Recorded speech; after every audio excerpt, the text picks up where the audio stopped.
Hi everyone, this is Priyanka, roll number 2401185. Let me ask you something.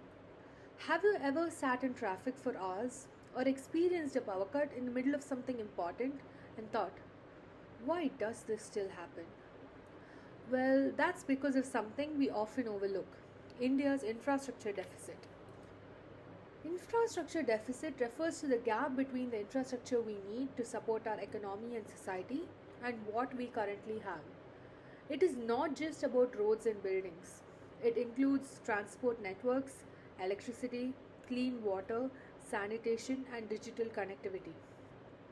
And when these systems don't keep up with population growth and economic demands, we see ripple effects, inefficiencies, delays, and missed opportunities. Let me put this into perspective. India spends around 13 to 14% of its GDP on logistics. To draw a parallel, developed nations like Germany do it with just 8 to 9%. That extra cost trickles down to every product we buy. Over 20% of rural households still lack reliable electricity. Internet connectivity, though growing, is inconsistent, especially in remote and northeastern regions. And in the World Bank's Logistics Performance Index, India ranks 38th out of 139 countries. So, while we have made progress, we're still playing catch up.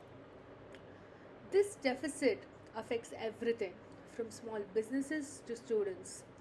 High logistics costs make Indian products less competitive globally. Unreliable power and water supply discourage investment in rural industries. Poor digital infrastructure limits access to education, telemedicine, and digital banking. So, if infrastructure is weak, economic growth can't be inclusive or sustainable.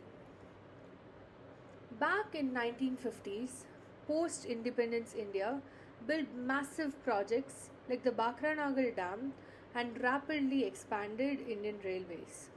Infrastructure was a priority. It was a part of nation building.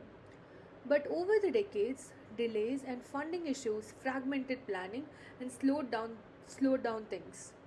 In recent years, however, we've seen renewed focus. The PM Gati Shakti mission aims to integrate and modernize transport and logistics. Bharatmala and Sagarmala projects target road and port connectivity. Digital India is working to close the internet access gap. And the Jal Jeevan mission focuses on piped drinking water for all households. So, what is the way forward? Number 1, public-private partnerships. These need to be made more reliable with balanced risk and streamlined clearances. Number 2, decentralized planning. Decentralized planning, where states and local governments have more say, can ensure region-specific solutions. Last but not the least, we must also prioritize sustainable and smart infrastructure using technology like GIS mapping, AI, and green materials. Of course, the road ahead isn't smooth.